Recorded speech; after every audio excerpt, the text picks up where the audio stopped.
પોરબંદરમાં છેલ્લા 10 વર્ષથી આતંક મચાવનાર 37 ગેંગના સભ્યોને પોલીસે ગુજસી ચોક હેઠળ ઝડપી લીધા હતા. ત્યારબાદ તેને કોર્ટમાં રજૂ કરતા 5 દિવસના રિમાન્ડ મંજૂર થયા છે.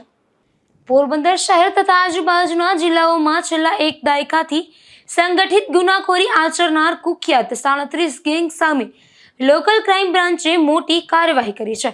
પોલીસ ગેંગના લીડર સહિત મુખ્ય 4 સભ્યોની ધરપકડ કરી કોર્ટમાં રજૂ કરતા કોર્ટે તમામ આરોપીઓના 5 દિવસના રિમાન્ડ મંજૂર કર્યા છે.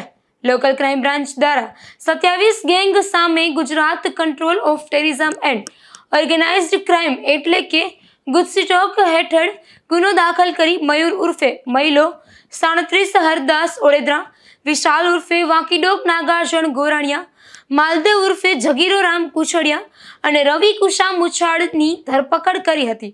આ ગેંગ સામે ખૂનની કોશિશ, વ્યથા, મહાવ્યથા, મિલકતને નુકસાન પહોંચાડવું, ગાળાગાળી, ઘરફોડ ચોરી, ગેરકાયદેસર અગ્નિશસ્ત્રો રાખવા, ગેરકાયદેસર પ્રવેશ, અપહરણ અને સરકારી ફરજમાં અવરોધ સહિતના અનેક ગંભીર ગુનાઓ નોંધાયેલ છે. 5 દિવસના રિમાન્ડ દરમિયાન પોલીસ દ્વારા શખ્સોની આર્થિક લેવડ-દેવડ, હથિયારોના સ્ત્રોત અને ભૂતકાળમાં આચરેલા અન્ય ગુનાઓ અંગે વધુ વિગતો બહાર આવવાની શક્યતા દેખાઈ રહી છે. નિપુલ પોપટ સાથે અશોક થાનકી, ગુજરાત ન્યૂઝ, પોરબંદર.